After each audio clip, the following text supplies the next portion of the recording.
from the 37th parallel on America's haunted highway, it's Pixelated Paranormal, your guide to the unusual and the strange.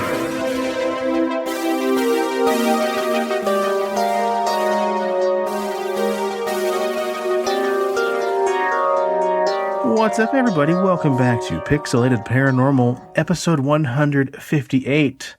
And it's fall, y'all, because I'm drinking a Great Divide pumpkin-spiced Yeti Imperial Stout. You know why? Because when the air gets crisper and the foliage burns brilliant shades of red and orange, the Yeti yins for libation that captures the essential flavors of fall. It's rich and roasty with added layers of decadent sweetness. Pumpkin Spice Yeti is brewed with seasonal spices and unique selections of coffee from their friends at Pablo's Coffee. It pairs perfect with hay rides, pumpkin carving, and leaf peeping. Dude, when you first started reading that, I thought, okay, he's going to go off on some tangent about what it tastes like. And then I was like, wait, did you write this? Oh, okay, this is advertisement. And then by the end back of the can. By the end of it, I'm like, just say it tastes like Yeti piss and fucking pumpkin. Done. Oh my God. I would be lying if I said that. This is unpaid, of course. Like, fuck. Great Divide Brewing does not sponsor this show. But no, it's a Yeti beer, so it fits in with Paranormal. It's pumpkin spice because fuck you. It's September 1st. It's officially Septober. Okay, Keith. Karen and Keith over here. Oh my God, it's delicious. I need my pumpkin spice, everything. I know. They make a pumpkin spice vape, so why not? Is Keith the new offensive term to a dude douche? I would think so. There's Karen. You gotta have. I don't know. Kyle's a little bit more like he's douchey, but not like racist. Racist douchey. He's just like hopped up on Monster. Yeah. And now I do know a couple Karens who are very outstanding members of society and not assholes. So yeah, I just think Keith. Kevin's. I think Keith is just like an underrated Keith. Not loser name. I don't want to offend any Keiths out there. Yeah, Keith Whitley, man. I bet he listens. He's no stranger to the rain. Karen and Keith or Karen and Kevin's? I think Kevin's better. My brother's name, you douche. I know a lot of cool Kevins. Fuck, man. Yeah. Kevin doesn't listen to this podcast. I mean, if anything, they're probably Jason's, right? Definitely Jason's. Definitely Jason's. Yeah. No, I can't say that. I owe a lot to Jason. Preston, your brother, saved my bacon and got me the only copy of that Army of Darkness. Yeah, he just pulled it out like, are you looking for this? Yeah. Record store day, like, I was completely unprepared for walking in there because the way he sold it to me on the phone was, yeah, we'll have them all laid out in stacks. Nope, they're just in jumble bins. And I'm just like, oh, geez. And then Jason's like, what's Sean looking for? This one? Yes. Wait, does he? I was the first one to like pay that? and leave that place. Yeah, like a Muppet. Yeah. No, it's cool. Yeah, Preston and I and Preston's brother, Jason, went to record store day. Of course, being socially responsible, masked up, and distanced. But yeah, I got the only copy of the Army of Darkness vinyl soundtrack, and I owe it all to your brother. Congrats. Yeah. And the fact that we got there at 4 hours early. What did you get, Preston? So you got to remember, like, when we left, all those people that were lined up behind the building, and you're only like 10 at a time, so those fuckers didn't get anything that they wanted. Yep. So it pays to be first. Yeah, as I was walking back to the food truck, shout out to Paranormal Experience, paranormal themed food truck. Yeah. This guy's like, what's up, dude? Did you get what you want? Who was in line, and I'm like, yeah, literally the only thing I wanted is what I got, and I got the only one. Did you give them stickers?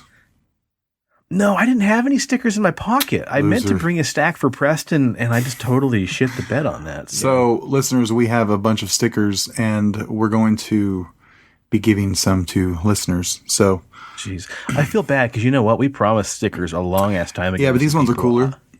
Well, I need to send them out to the people we promised because I totally just spaced that off and never shipped them out. But I do have the handful of people who I owe them to. So and we'll definitely have some for when shirts come in. So if you get a shirt, you get a sticker with it.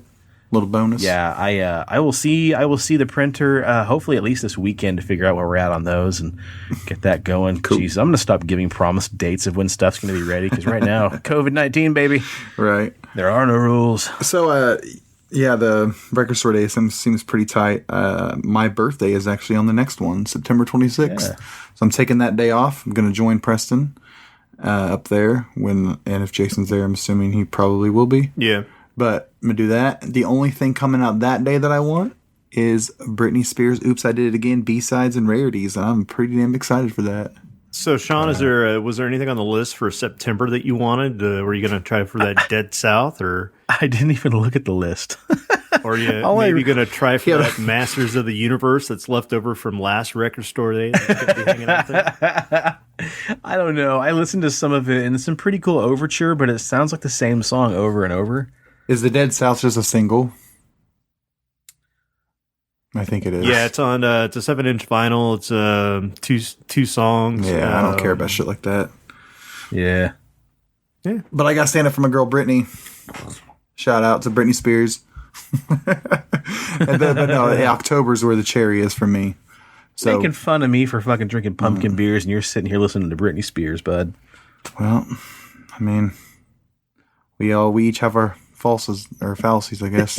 Fallacies? That means penis. Yeah. Yes, we do. Yeah. Some of us do have our own fallacies. Others have to rely on other people's. But for real, though, I'm excited to do that.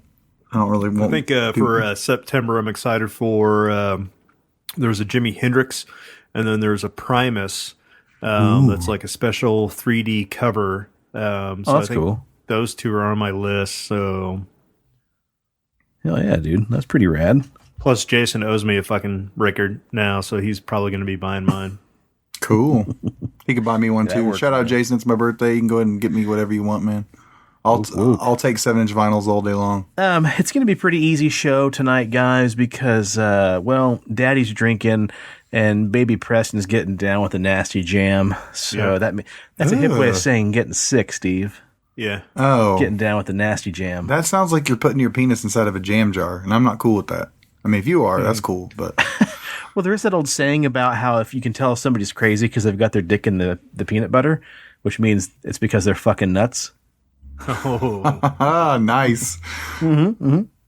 But, yeah, we thought we would just share 2 or 3 missing 411 cases, have a chat about those, kind of in a nice response to just the great review we got from Creep It Real. Still kind of buzzing about that. And we've also got a couple more, not reviews, but we did get 2 more 5-star ratings on the old iTunes. So, sweet. Moving on. Thanks, everybody, for the ratings. We do appreciate that. And I guess anything else new with you guys? Dude, I watched Watchmen within a week. That show on HBO is incredible. I really like how they made a sequel to an already established comic. As far as I know, or a graphic novel, whatever. I don't know if this is all within the canon, so to speak, or whatever, but it's phenomenal. That show is great. It's really good to see how they brought the Tulsa, Oklahoma massacre, Black Wall Street to the masses and let everybody know more about it and how it fit into that plot. You got to watch it. It's so good. It deals with police and racial equality and, government conspiracies, everything we're dealing with right now in America. And it's just really, really, really good. So check it out. I also started another HBO show. It's actually airing right now on Sundays. It's called The Lovecraft Country. And pretty damn badass. I don't really know much Lovecraftian stuff, but kind of get the gist of it. And I know that with Lovecraft, he did use the N-word a lot in some of his stuff. So they kind of handle that in the show within the first episode. I'm like, oh damn, that's cool. They gave me that history knowledge, and just showing because the whole show is about this guy tracks down this manor thing, and he's actually related to Lovecraft somehow or some shit, but he's black. So it's what? Shayla and I watched when the shit hits the fan and they have to hide in the cabin to the big reveal when he walks into the manor, and I'm just like, well, I could get down on this because every episode is just fucking bizarre and crazy. Yeah, I mean, minor spoiler, folks. First episode, he strolls into that manor, and it's got a clear lineage of white ancestors, and then they're like, "Right this way. This is all yours." And, and it's pretty trippy to see how like so far every episode kind of does like a different mythos within the Lovecraftian stuff. Oh, okay, cool. So you're kind of getting like. Each episode feels like it's based around some kind of famous tale. Don't quote me on that because I don't know his literature that much, but what I'm guessing is because like some of this shit is so far out there and stuff that like Brady's told me or other people, and I'm like, what the hell? This shit's weird. But phenomenal show, great cast. It's a little hooky at times. Hokey, whatever you want to say it. I like hooky. Yeah, hokey. Just with some of the lines, but then like there's some really like intimate moments that like you're like, holy shit, that's painful. Same with Watchmen. Oh my god. But then a certain somebody shows up in episode 3, Sean, that you're gonna be like, oh shit, what up? Oh nice. So it's pretty cool. Yeah, I'm hoping to catch it. I've got Watchmen on my hard drive. I just need to dedicate time to watching it. Yeah, dude, it's so good. It took me a little while to get my head around it at first because like I couldn't remember everything from the graphic novel and the movie. But then like once I started piecing stuff together, I'm like, oh, yeah, like that, and it started doing that. But in the movie and in the book, Dr. Manhattan, like he ends the Vietnam War. They surrender and they consider him a god, and then Vietnam becomes a United State, and the way they handle that in the show is so cool to like see the streets of Vietnam of what it would look like if they worshipped this god that came to their country and ended the war within like seconds. You know what I mean? Like it's pretty cool how it does that, but. Definitely check out that show. Preston, have you seen that, or do you have any access to HBO at all? Nope. Yeah, Preston, I can get you. I can get that to you. For sure. You'll love it, dude. You'll love it. Yeah, as soon as you're done, just sucking back cough syrup like a madman. We'll. I just picture Preston coming out of his sinus infection looking like Mad Eye Moody with that fucking flask. Yeah, I thought you were talking about the lazy eye. No, the fucking wonky eye, it's fucking twisting everywhere. I forgot because, like, what was it, Saturday night or Sunday night? Like, we were going to get on in game on Xbox. And, I taken some, like, NyQuil, and then, I'm waiting for everybody to get on, and I completely forgot that I took that NyQuil, so I'm like, crack open a PBR. Oh, and no. Then, like, 10:45 hit, and I'm like, fuck it, I got to go to bed. He double cupped it. You heard it here, folks. Yeah. God, yeah. What sinus infection? Just put a little bit of fucking lean in there too. A little codeine, promethazine. He's like, I'm on a game. You're on pomade. Yeah. Shit. Damn. Well, I want to give a shout out to a listener, Kaylee. She emailed us about a week ago, just giving us a shout out, and she suggested a series of topics for us to listen to because she wasn't quite caught up on the show yet. And she suggested stuff like Dyatlov Pass, the Watcher story of that, that famous house in the Watcher, and then some other really great topics that we haven't covered yet. So she put these in an email with links to all the stories. She's getting caught up now, right now on the show. And so she emailed back shortly after saying, I just realized you guys have talked about some of these. But no, Kaylee, some of these we have not talked about. So you've definitely helped us toss, another couple coins into the wishing well, so to speak. She also sent in a listener story here. She said, I had to share, I haven't been listening to the show in any particular order. Hey, me too. I always listen to podcasts in random orders now. But I was alone at work listening to the Halloween episode from a few years ago. The episode where Preston's audio stopped working and he had trouble with his EVP audio. Anyway, I was at my desk when I heard the printer start printing out of nowhere. The printer is right next to me, and I looked in the tray, and it was something I printed earlier that had just randomly reprinted. So I went on working and had stopped the episode. Later that night, I was in bed and turned the episode back on. Out of nowhere, my son's Buzz Lightyear started making noises. It went on randomly for like 30 minutes. even after I turned the episode off because I was creeped out. Well, thanks, Kaylee. Glad we could help you not fall asleep that night. Well, should we jump on some news? We got a couple fun news stories. 1 second. I'm trying to see.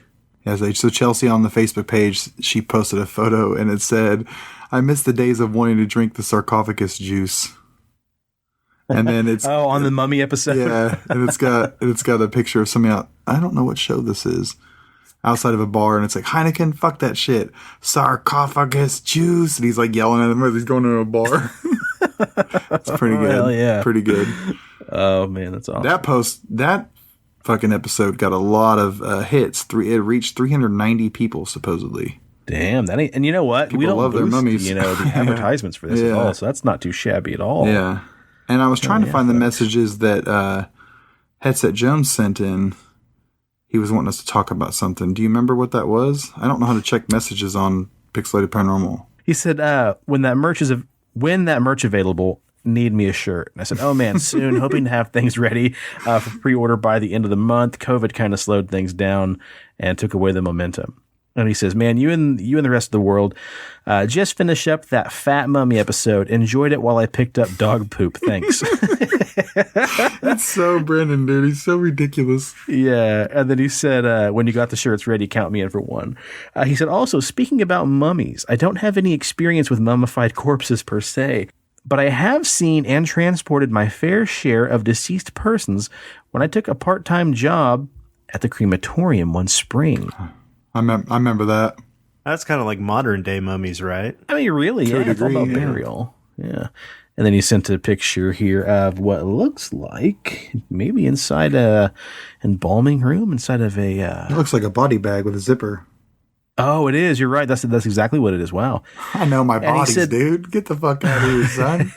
Shit, yeah. You were always the pallbearer of the group. He said, hang on. Always the bridesmaid, never the bride. always the mortician, never the corpse. Yeah. He said, when working at night there in the back, they claimed they had an electrical problem. But at like 2 a.m. on a morning after dropping off a body into the fridge, the fucking doorbell for the office rang and I about shit my pants. Oh. Can you imagine? It's 2 a.m. and you're by yourself with just a corpse. Good golly. Couldn't imagine. He said, I was all by myself, finished up the paperwork, and got the fuck out. GTFO'd. It happened one other time when someone else was with me, but when you're by yourself there at all hours of the night, it could get weird.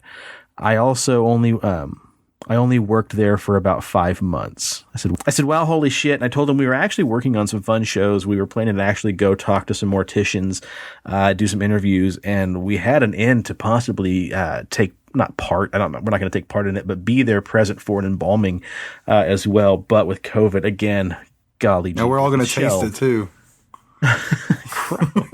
Taste the embalming fluid. And he said, awesome, that'd be really interesting. It's a cool subject. It has a lot of different avenues of discussion. Hope you all get to it sooner rather than later.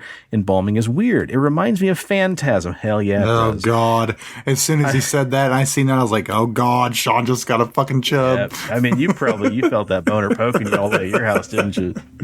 Embalming is weird. Reminds me of Phantasm. I worked at a crematorium, so we didn't have to work with embalming equipments. Just a big oven, basically. Oh, my God. And I said, yeah, I think that's why I've always been morbidly curious about it, because of Phantasm. And he says, rip Angus Scrim. Movie probably inspired me as well. So good. It's crazy because, like, I've known this kid for so long, and I won't get in his past, but, like, just seeing how far he's came as an individual, when he used to, message the other podcast that we listened to, back in the day. All communication was done through voicemails, and then the hosts would filter the voicemails that were, worthy to be show worthy. And every time Headset Jones called in, that shit was getting in the show, because it would just cause so much content, because that kid came a long way. So well, good. That's awesome, man. Yeah, thanks for writing in, dude. We love you, and can't wait to get you a shirt, man. And thanks for picking up dog shit. That's great. Yeah, dude, whether it was by choice or a hobby. Hats off. He's probably a responsible dog owner. Yeah, good, man. I let mine shit in my backyard and don't worry about it. Yeah. It keeps the gophers and moles at bay. And speaking of voicemails, folks, give us a holler. We'd love to have you guys pop in, say what you're thinking about the show, tell us some spooky stories. And our Google Voice number is 913-662-3144. That's 913-662-3144. And I think it cuts off after about 3 minutes, so you may have to call back if your story goes longer than that. But that's enough time to call in with all your spoilers for the Mason secrets and spells and all the codexes. That's true. That's very true. Hell yeah. Cool. Well, anything else, guys? Should we jump into some news? Yeah, you guys jump into news. You just keep on sipping on that Robitussin, bud. He's over there passing out. He's got that fucking Forrest Whitaker eye going on. Oh, man. Good old Forrest. I forget he was in a Halloween movie. He was.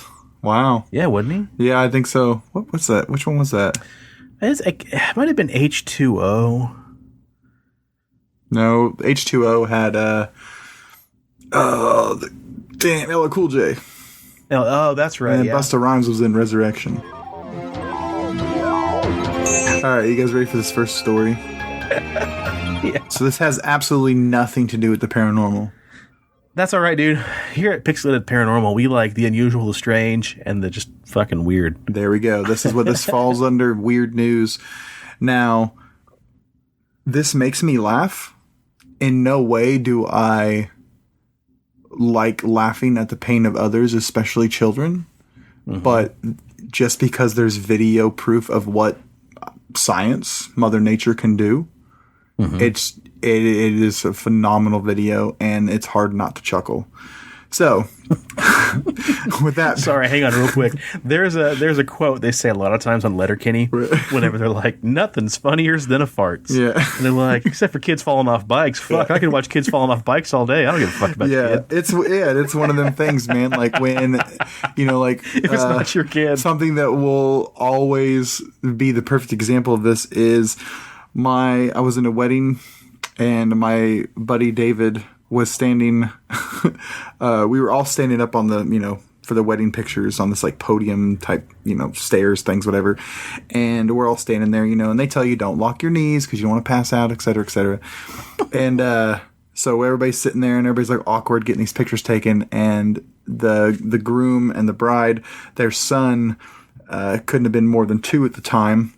Mm-hmm. He had kind of fell off this ledge into this like bush. Shrub club. It caught Dave off guard so bad that he his face exploded into laughter, and then which made me laugh, and then like everybody's like like because the kid fell, and then the wedding photographer videographer, like when know how they'll send you like the DVD of the highlights of your wedding. That the kid falling didn't get in there, but like a reaction to like a good time, like partying and like having a good time, and it had that clip of him fucking freaking out. Oh my god, I watched that shit so much, dude. It was so funny. So with that, if it was me, if I was editing, I would have thrown in some Street Fighter noises and just put like a montage. Falling in the bush, yes. So with that being said, like kids are when they get hurt, it's not that it's funny, like, oh my god, I want them to be hurt. It's laughing because it's just silly. Okay, I don't know how malleable, so usually you can just pop the things right out of their foreheads with a suction cup. So, in Taiwan, this past weekend, a toddler, 3 years old, was lifted 30 feet into the air by one of the kites. Yes, you heard that. A kite. At the Hinshinshu, I think so, City International Kite Festival. According to Focus Taiwan, the 3-year-old girl suffered abrasions to her face and neck, but was otherwise unharmed. Winds in the community located about 50 miles west of Taipei reached 7 on the Beaufort scale. Yeah, Beaufort, which is listed as near gale. and whatever the fuck that is. Gale force winds. Okay, just say fucking really fucking fast winds. Scientists say they were really fucking fast. Yeah. More details at 11, which is it can include. That's the kind of news I want to watch, man. Like, don't be so fucking scientific and sensitive and shit. Just be like, yo, there's some crazy fucking shit happening in this hurricane. Okay. And up next, Steve with the news. Steve with the weather. Yeah. Well, the wind's gonna be fucking fast. Yeah. Back to you, Gail. So, a wind's up to 38 miles an hour. So, and the crazy thing is everybody has phones. So when this is happening, you know you're getting multiple angles of this motherfucker. No, there's a video. The video is so insane. Holy shit. This thing is just fucking spinning this little girl around, man, like a fucking wet noodle, dude. It's nuts. My God. It's almost like it's the tail of the kite. Preston, so the kite did you watch itself it? is flying. Jesus. No, since I don't have the docs there, buddy. I don't have the. I can't. It lasts like one. Preston, I emailed you the doc, but 1.5 seconds. Oh my God. That's insane, dude. It's just so nuts, man. It almost looks like it was tied around her neck too, like. Yeah, just about. Oh my God. So now, you know the old saying, like when someone annoyed you too bad, it's like, yeah, go fly a kite. Yeah. It's just nuts. And like, but to be whipped around that much and only suffer abrasions to her face and neck. So yeah, it was around her neck. That's just, Jesus. And that's what's crazy about it, is that's why it's weird, is that who knew? I mean, obviously, when we think of a kite, you're not thinking of it like launching you up into the sky. You know what I mean? It's gonna, but with someone being that young, and I bet you somebody else was like, here, you want to try it? And then, or maybe the wind came down and it was like almost like Final Destination, that shit. Like it like flying around, came down, was like went around her neck real quick and just fucking lifted her up. Oh my God, dude. The grip strength in that toddler. Yeah, it's just, I don't know, man. Like There's a 44-second video of multiple angles. Oh my God, Steven. Yeah. I'm not going to bed tonight. I'm going to watch that shit on repeat. It's hard not to. Only because the kid's safe. If it was a morbid video, I would not be. Yeah. If the kid like died or something, I would not be laughing about it. But dude, like a snuff film. And like what's crazy is that 3 years old, that little girl ain't even gonna remember that shit. I know. She's little because it's been archived and immortalized on Twitter. She's like, Did you see it, Preston? That one flung her ass. Dude. Be like, what's your name? My name is... Oh, shit, you're that little girl when you were 3 years old. Yeah. My name's Catherine. Yeah. Wait, are you Katie Kite? Katie Kite. Katie Kite? That's too good, man. Oh, my God. Yeah, so Thank God she's okay. Yeah. So I seen that, and I was like, well, you can't get any weirder than this. That's great. Steven, you brought the heat, man. Although I do wish that they would have picked a better kite to fly that little girl up on. Should have made it like a dragon or something like that. Right. So some kind of pink squid. Jesus, man. Well, if she was any higher up than 30 feet, she would have been seen by this next story. 2 pilots on 2 different flights reported seeing a man in a jetpack thousands of feet above Los Angeles on Sunday, prompting an investigation by authorities. Iron Man. Hold on, folks, I got this. Yeah. Or fucking Rocketeer. An American Airlines pilot was approaching Los Angeles International Airport around 6:30 p.m. on Sunday when he called in the sighting to air traffic control, according to the audio log. The unidentified flying person was at the plane's altitude, the pilot said, 3,000 feet in the air. Fuck that Katie Kite. That's nothing. 30 feet. He says, Tower, American 1997. We just passed a guy in a jetpack. Only in L.A., an unidentified person said in the audio log. That's great. Another pilot on Southwest Airlines flight, according to NBC Los Angeles, also reported seeing the individual in a jetpack, and the air traffic controllers radioed to another airline crew to warn them. The Federal Aviation Administration confirmed the sighting to NBC News in a statement Tuesday. 2 airline flight crews reported seeing what appeared to be someone in a jetpack as they were on their final approach to LAX around 6:35 p.m. PDT Sunday. The FAA alerted local law enforcement to the reports and is looking into these reports. The FBI's Los Angeles field office also confirmed they were aware of the sighting, and a spokesperson for the office said the FBI is working on determining what exactly happened. Well, fuckers, a guy was in a jetpack. Boom. Promote me. I now work for the FBI. That's crazy. What do you think that was? I mean, I'm hoping it's just a dude in a homemade jetpack, because that'd be rad. Some bootleg black market jetpack, dude. Can you imagine? Yeah. I don't know, man. It's LA. We're in a time now where you can 3D print anything you want. People are smarter than ever. Yeah, but you can't 3D print fucking jet emulsion. You're right. We don't have no damn Tony Stark living in fucking LA right now. Yeah, dude. But then again, there's 14-year-olds smarter than the three of us put together when it comes to building if you can 3D print a working pistol, I'm pretty sure you can 3D print a fucking jetpack. Okay? True. Technology Hold on. is there. When did this happen? Would have been Sunday. Oh my God, it all makes sense now. What happened? Retrograde? No, check this out. Elon Musk just became the third richest person in the world. Oh my God. The stock just split.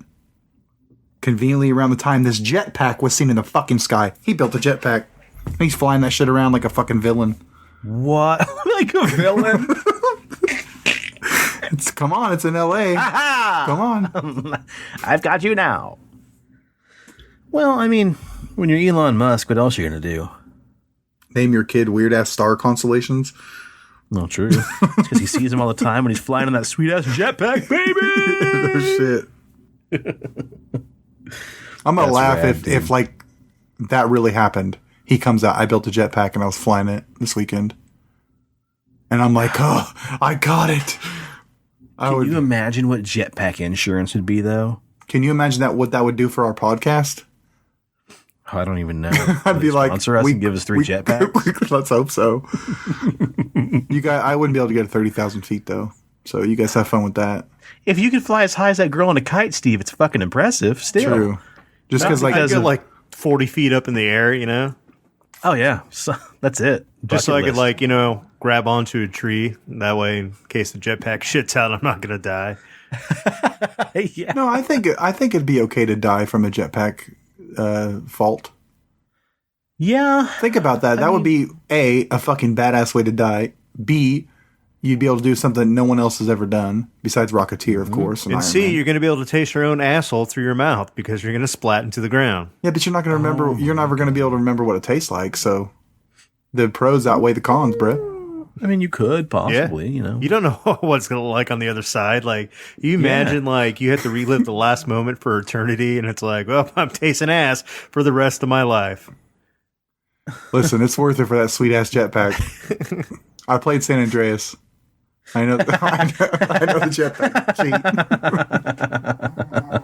Well, you know what? Like, people have survived skydiving accidents where they didn't have a chute. This dude here, Dave Hodgman, he survived 1,200 feet descent from a skydiving accident whenever he lost control and his jetpack didn't go. Well, his jetpack didn't go off either, or else he wouldn't be in the story.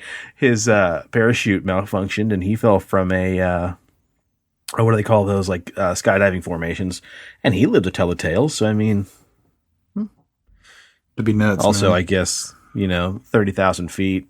3,000 feet is technically almost 3 times that height, but yeah, that and I don't know, rocket fuel on your back could just be spitballing here. I mean, a rogue pelican, it's over. Yeah, no shit. You just became a firework, pal. Yeah, poor bird. Can you imagine how you have to make peace with your life whenever you decide that morning? Well, I'm going to try out this jetpack, I guess. Do a quick little, you know, testicles, wallet, and watch, and. Do you tell anybody? Do you say, hey, I call the fucking news.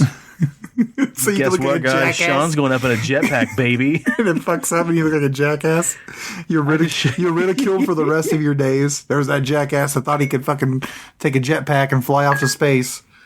Dude, I would shotgun 2 of these pumpkin spice Yetis and then just go for it. Woohoo! He went out doing what he loved. Weird shit. That was way too dangerous. Right. Oh, God, I love it. Well, let's talk about something else that's a little bit dangerous, folks. Missing 411. We've talked about it before. It's been quite a while. I now have in the old Pixelated Paranormal Library 4 of the anthologies of missing, I should say, 4 of the Missing 411 volumes. I've got North America and Beyond, Hunters, The Devil is in the Details, and Sobering Coincidence. So we've actually got a pretty decent backlog of these Missing 411 stories we haven't really even touched on. So, if you guys are doing good on time, why don't I share about 2 or 3 of these tales with you? Coolio, man. Now, I haven't read these either. I kind of skimmed through them and looked for keywords like the most bizarre, and I've never experienced anything like this before, so bear with me here if I do respond out of sync with if anything kooky's gone off here. But now, again, guys, Missing 411, you're also going to hear little sound effects like this. That's me actually turning pages, folks. That's right. I'm not on a tablet. This is good old-fashioned analog books. Missing 411, it's basically spearheaded by a retired police officer, David Paulides. And a lot of times people go missing for no apparent reason, and there's a lot of weird factors. Mainly, they could be somebody with disabilities. They could be a child. They may have gone off hunting. But in most cases, a lot of times, people have gone missing. Search and rescue teams have gone out to look for them. In some cases, up to 2,000 people over the course of a week have gone out looking for these people, only for their bodies to be discovered later in plain sight where people had clearly walked in search for their bodies. And in some rare cases, actually, there are survivors, mostly children, to this event. But what's even more alarming is they're oftentimes found by bodies of water, maybe face down in 3 inches of water. It's really bizarre. A lot of them are coined up to being just drowning accidents when clearly somebody in the right mind, or hell, Preston on Robitussin could probably survive half of these drownings. Hell yeah. But there's just a lot of really weird reoccurring factors. And in some cases, the bodies are found with the clothing, stripped off and folded up, or they may have been lost whenever there's a downpour or a flood, and the bodies are found really literally unscathed. There's no dirt. They might be completely clean. There's no sunburns. There's no scratches or cuts from the bramble. It's really just bizarre happenings like that. And a lot of times they're happening in national parks, and the actual national parks do not want to play ball. They don't keep a record of this supposedly, and it just seems really weird. And the thing I like about it is Paulides never comes out and blatantly says these are serial killings, these are, predation, these are alien abductions, these are Bigfoot. He doesn't know. And it's just something that he's dedicated pretty much the rest of his life to researching, is these strange disappearances.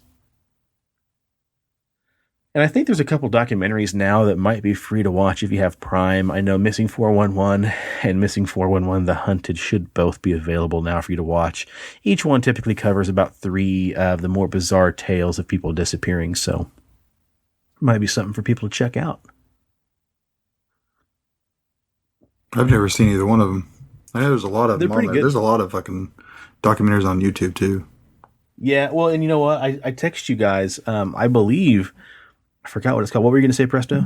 The one that was on Amazon Prime, I actually watched that with Jeffrey, and the missing children cases that are on there. Watch it. It'll change your whole perspective on taking your kids camping. Like, it'll freak you the fuck out. And, well, honestly, it changes my perspective on letting my father-in-law or my dad go hunting, period. A lot of times you hear, I just went out this morning and by myself, blah, blah, blah, my special little honey hole. No one ever knows where they're at. No one realizes what time they went. And it's easy for something to happen, someone to fall out of a tree stand or whatever. And then, God, accidents happen all the time. But yeah, if you guys want to check these out too after this episode, check out Can-Am Missing Project on YouTube. That's CANAM Missing Project. And that's David Paulides' YouTube channel, where, he'll be out on a hike or fishing or camping, and he'll actually, tell a story or two while he's out on the fly, just to hopefully catch the public's eye and maybe help somebody, solve the case of what happened to somebody disappearing. The only downside is the ads are obnoxious. Whoever sponsors him must have a boatload of money wrapped up in ads because there are a bunch of them, but, don't blame David. It's not his fault, so.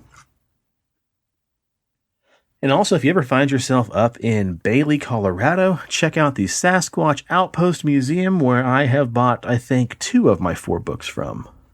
Awesome. And also, if you want to buy Missing 411 books, do not buy them on Amazon. People are upcharging like crazy. These things really sell for about $25 if you go to canammissing.com, I think it is. I'll double check that address before the end of the episode, but yeah, they're really cool books, and you really should buy them straight from David because that's where you're going to get them, at the right price. Or at some bookstores too, like Bailey at the Outpost. Well, let's crack one open, boys, shall we? I don't think we've talked too much about hunters, so I want to give a shout out to my little niece Monica. She got me this for my birthday last year. Aww. And inside the cover, I've got a unicorn sticker and a little sticker that says Funkle because I'm a fun uncle. Tight. Everybody all at once. Aww. Aww. All right, cool. Aww. So in Preston, that's late as shit. Yeah. That shit, yeah. Calm down, Robitussin. Yeah. It's on that lean. He's got a natural PPR lag. edition.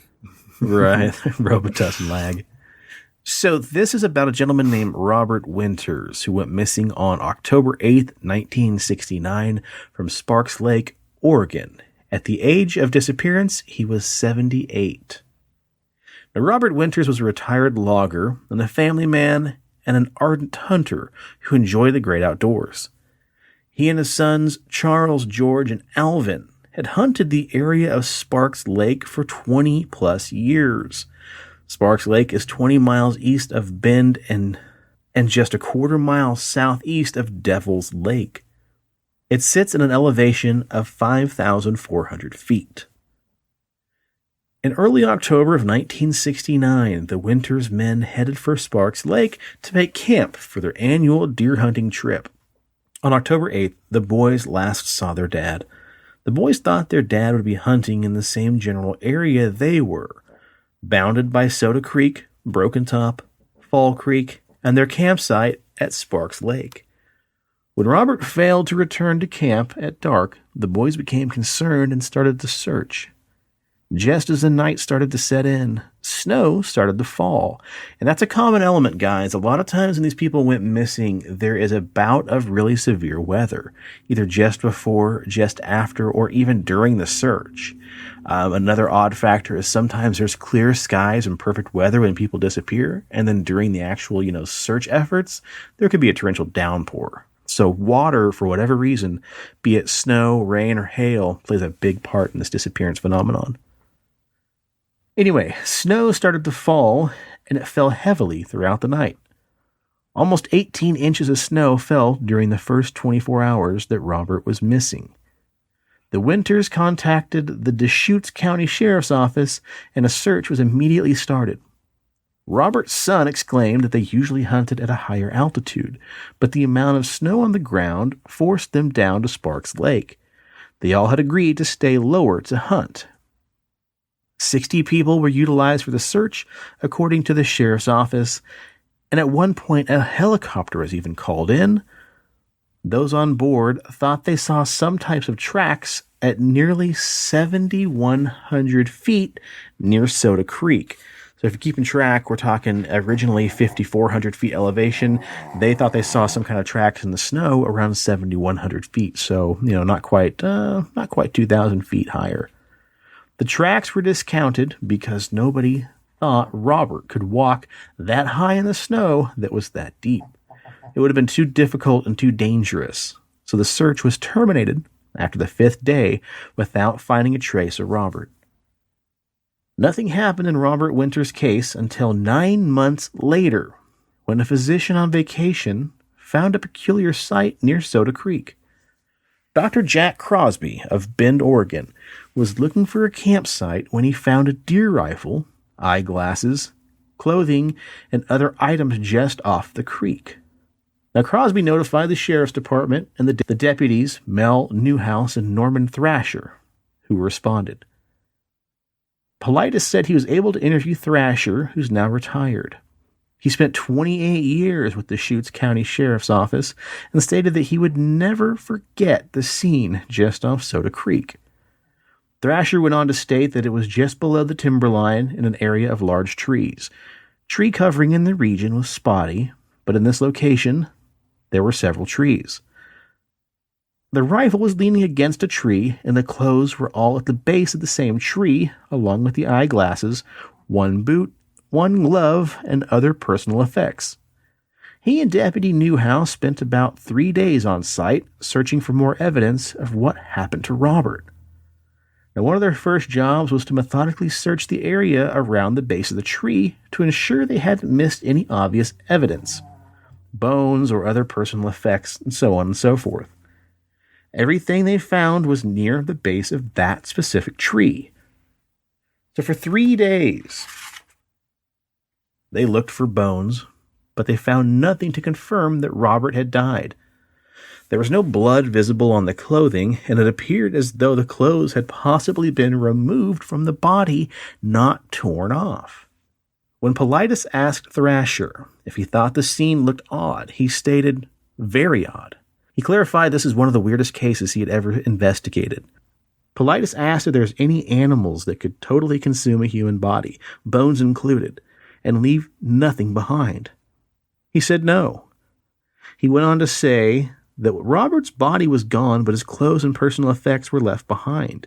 He has no idea. He says, this is one of those major peculiarities in the case.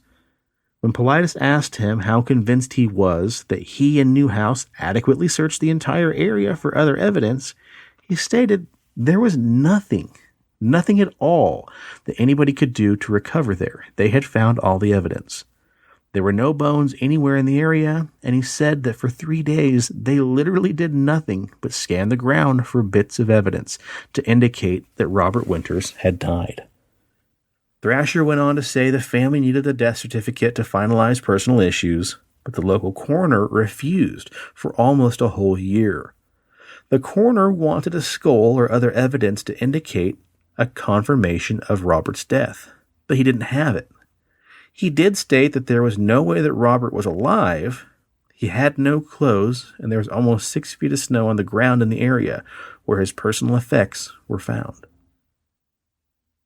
A July 21st, 1970 article in the Bulletin newspaper stated that searchers did find Robert Winters' dentures and personal effects near Soda Creek. You know, if somebody's missing their dentures, it's serious. Oh, yeah, for sure, man. There was an old cabin in the area, but it was not utilized by Robert. Imagine that dentures are found, but the body's not. Does that mean that something removed Robert's dentures? This is another in a long list of cases where clothing is removed from somebody who's missing. This is also a case where somebody walked up an elevation when they were missing into heavier, deeper snow and more treacherous conditions. With the knowledge that Robert Winters hunted this exact area for 20 years, and with the knowledge that he was 78 years old, it's hard to believe that he voluntarily would climb higher and into his demise, especially after telling his sons he would hunt at a lower elevation. Now, SAR, search and rescue teams, know that missing people rarely go higher in elevation when they're missing or when the weather is turning sour. An interesting question here is whose tracks did the helicopter pilot spot at 7,100 feet just after Robert went missing? Surely they were not his. He was too old and smart to go that high that quickly and risk death or exposure. So what do you guys think? Initially, what comes to my mind is Dyatlov Pass. You know, a giant snowstorm, and that entire team was found in all sorts of different states of, undress, whether they were just in their skivvies or, wearing 2 pairs of, 2 shirts but no pants, that kind of thing. So that's kind of weird. Yeah, I could see, they say, when hypothermia sets in, you start to hallucinate and, you kind of lose all sense of, bearings and... you start to feel like you're on fire, like you're hot. So I could see him removing all his clothes, possibly oh shit, I gotta get rid of my teeth. They're gonna eat me. And then he throws his dentures out in the middle of the forest. So that's a possibility. Mm-hmm. Or, Sasquatch or whatever the entity in Missing 411's like, dude, I want these nasty old fucking teeth, and just like chunked them out of his mouth, and then kept on trugging along with the body. So, yeah, it's really bizarre. Steve, what do you think, man? I don't know. I don't know much about this Missing 411 stuff. Like, to me, it doesn't sound like Bigfoot. It sounds more like alien shit. Yeah, being able to evaporate somebody out of nowhere, get him out of there. Like, you know what I mean? Like, I don't know. Yeah, and there have been other cases too where, somebody went missing and then their body was found like floating in a, pool of water. The entire body was covered in, not quite second degree, but stronger than a first degree sunburn, top to bottom, head to toe.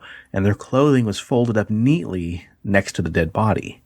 And so, of course, immediately comes down to, they took their clothes off and got a sunburn. But the bodies themselves are not covered in any kind of scratches or scars or cuts. Yeah. So again, I mean, that's an oftentimes answer to what people think it could be. Well, up next, we got the story of Corey Fay. Corey went missing on November 23rd, 1991, again at 6:30 p.m., just west of Tye Valley, Oregon. At the age of disappearance, he was 17. The disappearance of Corey Fay, a student at the Jesuit High School in Beaverton, Oregon, ranks as one of the most unusual disappearances involving a teenager. Corey was a junior in high school when he asked Mark Maupin if he could accompany him and his friend to go elk hunting in a region of West Tye Valley on the fringe of Badger Creek Wilderness, which would be a national park. Mark was a good friend and agreed to bring Corey along. Corey had training in outdoor survival and had hunted in the area in the past. He knew what to do in the case of emergency or if he was ever lost. He carried an emergency solar blanket, a compass, extra food, extra ammunition, and a small backpack and a rifle. The three men arrived at their hunting spot and decided to split up until 6:30, when they had agreed to arrive back at the vehicle. That was the last time anybody saw Corey. Folks, don't split up anymore. Let's at least have your phone on, your GPS going, something. Yeah. That afternoon was cold, and the hunting proved fruitless. Maupin later told investigators that they were in the correct spot, a spot he knew there were elk. Again, because they've hunted that area plenty of times before. But inexplicably, they didn't see anything. When they arrived at the vehicle, Corey wasn't there either. He never arrived, so they called the sheriff. But Maupin notes they didn't see any signs of animals, period. The Wasco County Sheriff's Office was the lead agency in the search for Corey. The search and rescue included helicopters with special search capabilities, equestrians, hikers, and 7 of the best trained search dogs in the world from the Rocky Mountain Search and Rescue in Salt Lake City. A total of 250 searchers scoured 12 square miles for 10 days and didn't find any trace of Corey Fay. There were many theories about what happened to Corey. The one that got the most press, however, supposed that he may have been accidentally killed by another hunter and then buried. However, cadaver dogs never found a grave site. There were also theories that Corey may have survived for a long time, and one of the searchers thought maybe they may have found a campsite with an old fire, but this was never confirmed. With so many searches and substantial air support with the search and rescue, it's doubtful Corey lived long after he disappeared initially. Otherwise, David Politis says, I believe they would have found him. The official search was terminated on December 1st, but many volunteers kept the effort going for many more weeks. The Wasco County Sheriff was so perplexed by Corey's disappearance and the lack of any evidence, he actually called the FBI and asked for their assistance in unraveling what happened. Now, there wasn't much activity on Corey's case until September of 1992, almost a year later, when 2 hunters were hunting by a ridge 10 miles from the point where Corey was last seen. They found his backpack and his rifle. Another searcher found Corey's jacket more than a mile away from the other belongings. The hunters immediately notified authorities.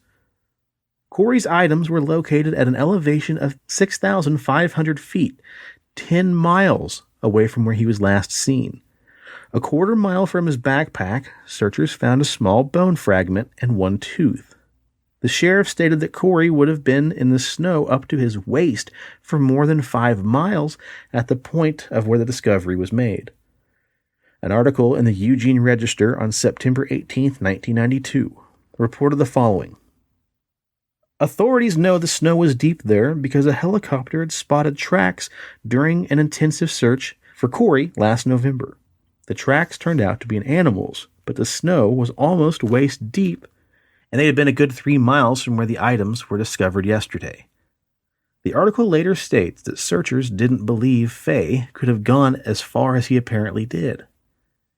An interesting side note here is finding that on September 19, 1992, an article surfaced in the Eugene Register clearly stating Corey's grandparents told the press the boy was trained to follow a stream downhill if he ever became lost. Take note of that, folks. This isn't legal advice, but if you do get lost, follow a stream downwind. This is odd because the article makes you believe that Corey did just the opposite. The sheriff makes it clear that back in November of 1991, his helicopter crew did see tracks on the ridgeline near where Corey was found. He makes it sound as though they landed and determined they were animal tracks.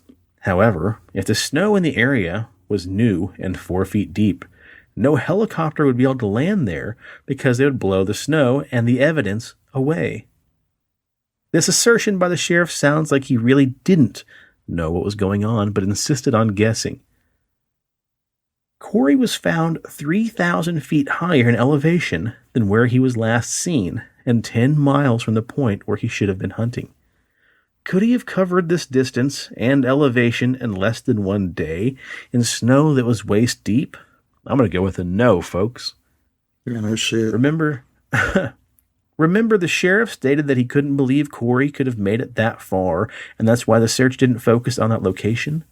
Was the sheriff correct? You may need to go back again and read what was found on the ridgeline. They did not find Corey's pants, boots, or socks. Boots are heavy. They don't just disappear. What's equally unusual about this discovery of the remnants of Corey's body is that no skull was ever found and only one tooth was located. This is all that was recovered, even though a sheriff sent a third party in to do a grid search of that ridgeline area across 1.25 miles of the area. Searchers did not find large bones that are normally associated with finding a skeleton, a femur, ribs, hip bones, vertebrae, etc. This case disturbs David Paulides greatly, he says. The fact that searchers could only find bone fragments, no skull, nothing, only a tooth, is highly unusual. The fact that Corey's gun, his backpack, and other personal belongings were strewn along the ridgeline strikes me as bizarre. Nothing any hunter would voluntarily do. Corey's disappearance and the sheriff's lack of initial findings of the evidence were deemed unusual when the search was nearing completion. Corey was a smart boy. He was well trained, and he knew not to walk uphill. Anyone who has spent times outdoors in the winter knows it could get colder at higher elevation. Rain turns to snow, and that leads to hypothermia.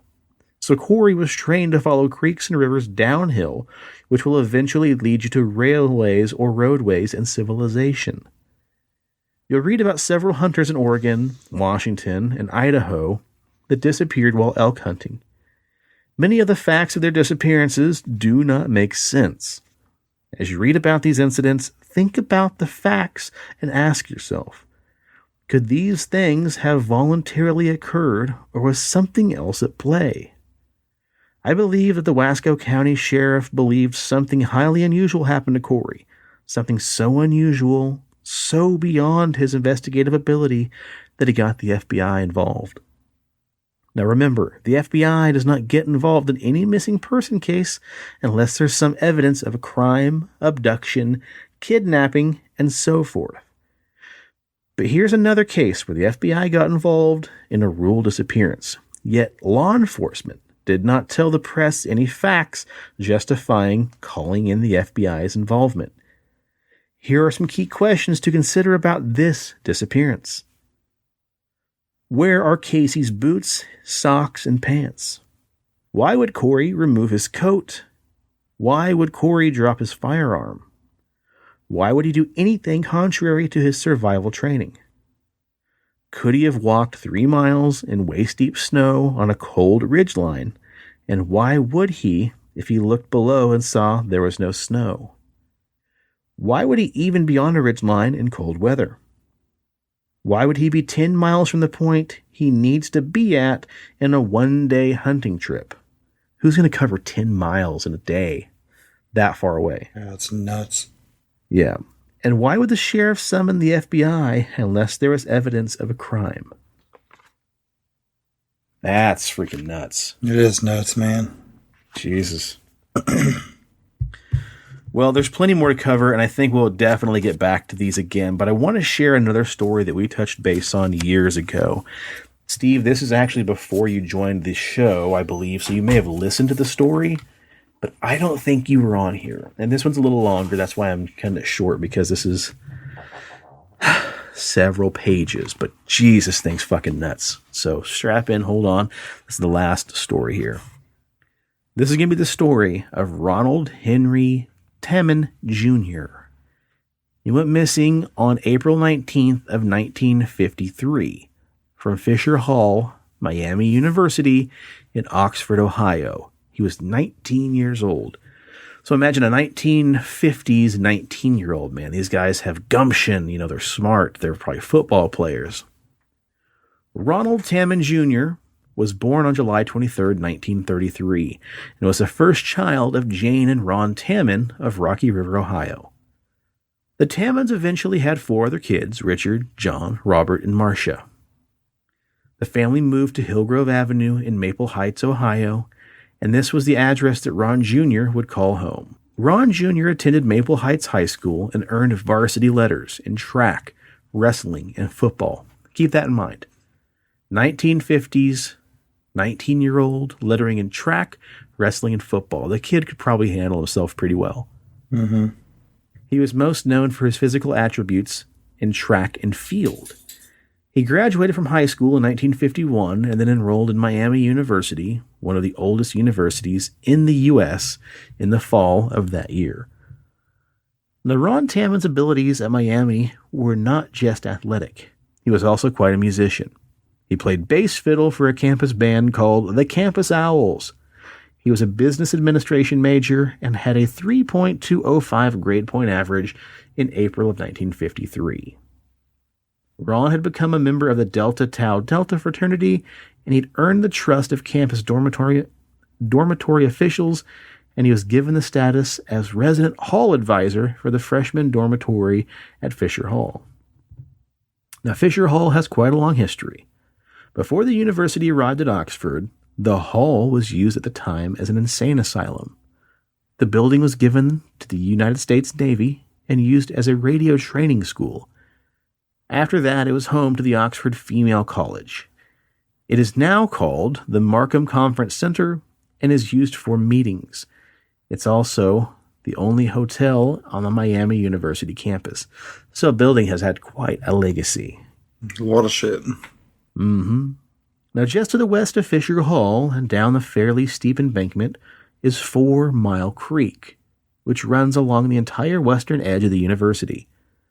The creek is surrounded by thick forest and foliage and is much, much larger than 4 miles. And I've seen the creek, says David, in the winter months, and it looks much like a medium-sized river. The creek gets its start from the Houston Woods State Park and Action Lake, approximately 3 miles north of the university. Immediately north of that is the Formal Gardens, which is an area of nicely kept flowers and plants with some areas that are quite overgrown. As with every story, this one has some very unusual aspects. Ron is a varsity wrestler at Miamityville Horror. Ron is a varsity wrestler at Miami, and although he wasn't always a starter, he was known for being the hardest working athlete on the team. He competed in athletic publicity backgrounds with the following information. Name Ronald Henry Tamman Jr., a.k.a. Ron. He's 5'9.5" and he weighs about $145. Many letters, 3 in track, 2 in wrestling, and 1 in football. So the dude's a pretty decent athlete, it sounds like. Mm-hmm. On November 19th, 1953, Ron went to the nearby town of Hamilton and visited physician and Butler County coroner Dr. Garrett Boone. He told the doctor that he wanted his blood typed. The doctor remembered asking Ron, "Why would you want to get your blood type done?" The student stated he might want to give blood someday. Dr. Boone sent him to the Mercy Hospital where the blood was sampled, and Ron got his results with him at Fisher Hall. He was an O positive. Dr. Boone would later state in his 30-plus years of medicine that this was the first request of that type he'd ever had. It was an odd request because Ron could have had his blood tested on campus. Now, Ron had just one brush with the law that anybody could find on record. On March 21st, 1953, about a month before his disappearance, he was driving a Chevy, Ohio plate number 992MV, at High and Main Street in downtown Oxford when he allegedly ran a stoplight and was pulled over by Officer McDill. The officer issued Ron a citation for failing to stop at a red light. Ron appeared for the court hearing on March 23rd, and at 4 p.m., the mayor's court in Oxford, where he pled not guilty. Mayor Worley attempted a fine of $5 and then suspended the sentence. This was the lone entry on his card inside the Oxford Police Department that Ron Tamman Jr. had ever gotten. On the early evening hours of April 19th, 1953, Ron was with his band playing a local gig when he returned just before 8 p.m. to his second-floor corner room. Ron's roommate was gone at the time, and Ron entered his room to a strange sight. He found a fish lying in his bed. Ron walked downstairs and contacted Fisher Hall management, Miss Ora Truitt, Todd Hunter, and asked for 2 clean sheets, a pillowcase, and a mattress cover. She mentioned that she thought he looked tired. He just said he was going upstairs to change the sheets and then go right to bed. The hall manager saw Ron leave the area and go upstairs towards his room. 2 other students later stated they saw Ron upstairs sometime after 8:30 p.m. when he told the guys he had heard something that disturbed him. But that was the last time that he was ever seen. Sometime before midnight, almost 4 hours after Ron was last seen near his room, apparently leaving, Ron's roommate, Charles Finley, arrived in the room and saw that Ron's bed was made, but that he wasn't there. The roommate thought nothing of it, as sometimes Ron decided to sleep at his frat house. Charles saw that Ron's desk had a light on, and a book on psychology was open on the desk. Miami was approaching finals week, and many of the students were thinking about mainly getting their grades and maybe not as much about their friends at the time. Ron's roommate realized something could be wrong on the second day after his disappearance and contacted authorities. The dean of Miami was notified on April 21st of Ron's disappearance, and he supposedly contacted the authorities at that point. The authorities finally decided to take his disappearance seriously on April 23rd, 4 days after he had last been seen. The former police chief of Oxford, Oscar Decker, was interviewed about Ron's case numerous times, and he confirmed there were never formal police reports filed about the disappearance because there was never any evidence about foul play.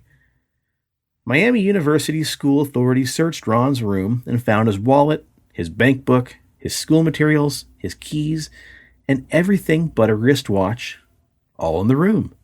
They searched for his car and found it in the parking lot, and he had always parked there with his instruments inside the car. The only thing that was missing from the room were his clothes that Ron was wearing and his Mackinac coat he put on because the snowstorm and wind outside on the night he disappeared was very heavy. Again, another snowstorm. There was no indication of a struggle in the room, but the pillowcase was missing from the bed. Now, Ron lived on the second floor of the hall adjacent to the fire escape structure, which was on the outside of the building just above an old awning. His room was one of the very few on that floor that would have an immediate access to the outside via the fire escape. There was an investigation, but many accounts of it were very, very weak. Dr. Garrett Boone made comments to the press that when he contacted the dean at Miami about the information he had about Ron, he felt the dean just didn't care. As Paulides says, I've read dozens of articles about this case. I was constantly confronted with the feeling that administratives and police didn't take the disappearance seriously. There was one potential lead that was developed. A woman lived in the area off campus called 7 Mile. She reported that somebody matching Ron's description came to her door asking for directions. The man had a haircut similar to Ron's, but had mud on his face. This reported sighting was investigated intensively and later discounted, as she couldn't positively identify it as Ron. After the investigation got rolling, there was simply no evidence that Ron had left the campus, and no one saw him leaving. One theory had Ron disappearing over a case of amnesia, but that never stuck. Another had Ron concerned about his draft position. And he supposedly disappeared because he didn't want to go to war. Ron is a good student and in a good place in Miami. What's that? So that's pretty extreme. Yeah, isn't it? It's elaborate to just disappear because he doesn't want to go to war. Yeah. I would love to see, just a list of interesting ways people dodged back then. Right. Ron is a good student and in a good place at Miami. He was almost assured of a deferment.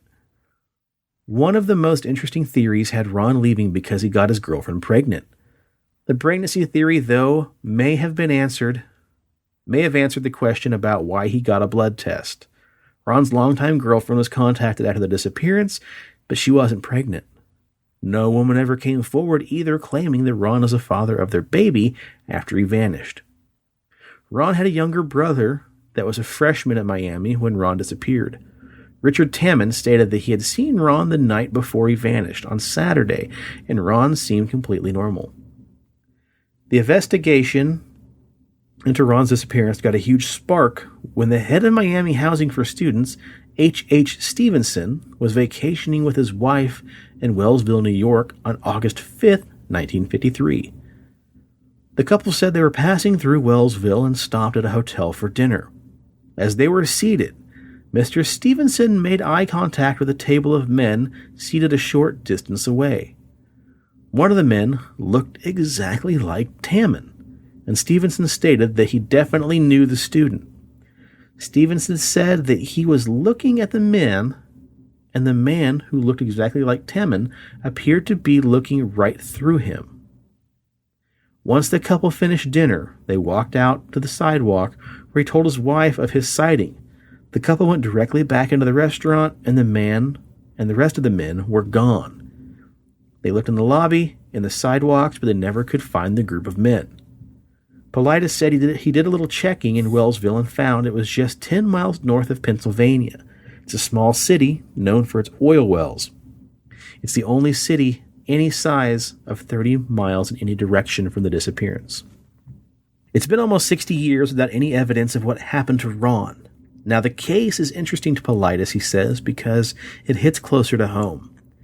David Paulides' son is a student at Miami University and an athlete just like Ron. Ben Paulides plays ice hockey for one of the best Division I teams in the NCAA, and the team stays at the Markham Conference Center when the student food and dormitory facilities are closed for the holidays, aka the old dorm building that Ron lived in. Now, Paulides says, Ben has told me many stories associated with a supposed ghost that haunts the ground near the formal gardens just outside the center. This is what jump-started me into investigating this case. I spent many hours in the university's communications office, where a special file on Ron Tamman Jr. exists. Part of the university's file contains several articles about a, quote, phantom that existed just outside of Fisher Hall and in the surrounding gardens. Ron's room would have been one of the rooms facing the direction of the garden. 3 weeks after Ron vanished, on record, students heard someone singing in the vicinity of the gardens late at night, near midnight. A few of the men from Fisher went into the gardens, and the male voice stopped singing. The guys looked around the garden, but didn't see anything, and thus returned to their rooms. At midnight the following night, that same voice started singing again. This time, a larger group of guys went to the gardens, and the singing again stopped. They searched the area again and again, but couldn't find anybody. But they were in the mood to find the culprit. So the following day, the group of men reunited, and they recruited others. They searched the gardens for sound equipment. Finding none, they just searched and cleared the area and got a group to surround the gardens too. Together, they all waited. The men were sure that nobody was inside their perimeter as they waited all night. Unbelievably, the singing then started. The men slowly converged and made the tighter circle tighter and tighter on the garden. Tight. And the singing stopped. In a document titled The Disappearance of Ron Henry Tamman Jr., dated May 27, 1975, the following was written about what the group of men saw next. It says, the men stood around trying to figure out where they had gone wrong. A form suddenly leapt from a nearby bush. The rather tall figure was dressed in all white, and it raced across the old golf course towards the now Haney Hall. The men gave chase, but it easily outdistanced them, and then became lost in the woods. In the words of one of the pursuers, the phantom seemed to run with, quote, superhuman speed. The singing was never heard again after that night, but the rumors started to emerge. The most prevalent depicted figure could have been Ron Tamman's ghost come back to haunt the university. As it's a coincidence that the 4 Mile Creek was directly in the path of the white figure that ran from the men. 4 Mile Creek. Is it a coincidence that 4 Mile Creek was directly in the path of the phantom when it ran from the men? 4 Mile Creek also has a healthy quantity of bass that lived in the creek. Did the fish that Ron found in his bed come from that creek? Is it a coincidence that Ron was the room directly next to the external fire escape, and facing backwards towards the gardens and the creek? I don't believe in coincidences. There was never any student that came forward and admitted to leaving the fish in Ron's bed either, yet that was the one incident that caused him to get new sheets and a pillowcase. What had Ron heard that supposedly disturbed him when reported by the 2 other students just before the disappearance? I find it highly coincidental that Ron's case matches almost every other missing co-ed case in this chapter, where the university is slow to get started on the case and allows critical time to pass before any formal investigation starts. It's also coincidental that it was storming outside the night Ron vanished. It's hard to imagine there's no police report written about this incident at the time it occurred. Why wouldn't the Dean of Miami require documentation? Fisher Hall was later demolished in 1978, and the Markham Center was built in its place. School officials searched the rubble for any evidence of Ron Tamman Jr. They found nothing. It's wild, man. And that is the story of the fish and the phantom. Fish. So yeah, there you go. 3 bizarre tales of disappearances. Now, what I'll probably do over the weekend is actually dig deeper in that book and see what else I can find. But, yeah, what do you think, Steve? Missing 411 is kind of your first yeah, I mean, I don't know. indoctrination. I don't think it's Bigfoot. Mm-hmm. I don't know, man. I think aliens, but yeah. I don't know, Yeah, disappearances. and politeness doesn't really lean on Bigfoot at all. It's just something that gets brought up to a lot of the disappearances in the woods. Yeah, just because of woods. Who gives a shit? Mm-hmm. Woods are creepy enough without worrying about some hairy beast running around. Very true. I mean, like when I think of woods, like I think of like people, fucked up people living in there and doing greasy shit. Yeah. Not in every Native American folklore is Bigfoot described as an ape. Sometimes they're just described as the wild men. So there's this tribe of wild people that live out into the forest. So, this idea that as our population is growing, their population is decreasing. So they're having to steal people to bring in new genetic material because they're dying off. Like they realize like they got to bring in new breeding stock. And so, you bring in a child while they're young. That way they, stop missing their family. So when they're the ripe age to breed, they feel like they're part of the tribe. So do I think it's Bigfoot per se? No. But some of the other missing 411 though, like that has to do like where they find the body, and there's like they're like, oh, they just got drunk and they fell in the river, but then like they do an autopsy and it's like somebody's already sucked the blood out of them and they've been in like 0G gravity.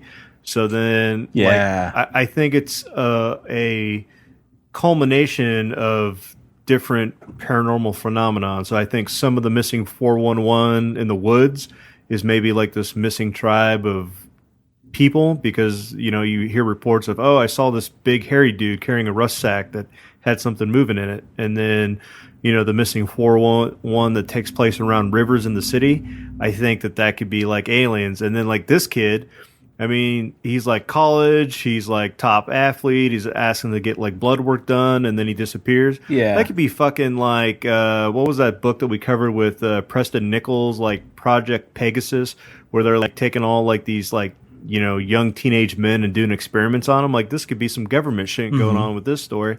So I think there's a lot of cookies in this cookie jar, and just whichever one you pick out, that's probably what it is. Right. Yeah, we talked about a story in Sobering Coincidence, Steve, that had a guy who disappeared one night after a night of drinking and then was found several days later, like upright, waist deep in water in like a gravel pit. And he had all the goo inside his eyes drained out. Whoa. Yeah, and then creepy. I think, if I remember right, the body was eviscerated, so like all the blood was just gone. Yeah, that's some alien shit, interdimensional travel shit, man. Yeah, it's some pretty creepy stuff. So we'll definitely do some more reading on these. I might let you guys borrow each one of these, and then we can kind of do a big compendium. That way, it's just not me narrating the entire time. Yeah, that'd be cool. But yeah, they're pretty great books. The website, if you guys want to find one of these, is canammissing.com. And when you go to it, it's the Canadian American Project, a missing project. Now, the website is kind of old, so across the top, you'll have a little rectangle that say, like, Missing 411 Canada, Missing 411 The Hunted. You click one of those boxes, and then it'll bring us up a link for you to order the book. Now, the only problem is, because the guy runs the thing himself, I think you can only order books on Wednesdays. Really weird, but yeah, that makes it that much fun. That much better to have one of these It's books, like a Pokemon trading card event. Right. Only here on Wednesdays. Awesome. Let's get up out of here, man. Yeah, let's do it, man. It's after midnight now, so. Yeah. All right, cool. Well, Steve, what do you got to plug, man? Cool. Check us out on Instagram, PXL Paranormal. Go on there for all the awesome pictures and little snapshots that we post and all that stuff. Get on our Facebook page at Pixelated Paranormal Podcast. Like the page, share the posts. We really appreciate it. And as always, please leave us an honest review on iTunes or anywhere else you leave reviews on, whatever platform you choose. It greatly helps out. Thank you. Most definitely. Oh, yeah. And check out the rest of the shows on the Pixelated Sausage Network. Pixelated Sausage, and Amazingly Baka, 13 Nightmares. Hey, we got a couple more reviews on there, too, so I'm glad people are listening, and that should be up soon. Otherwise, Presto, what do you got, man?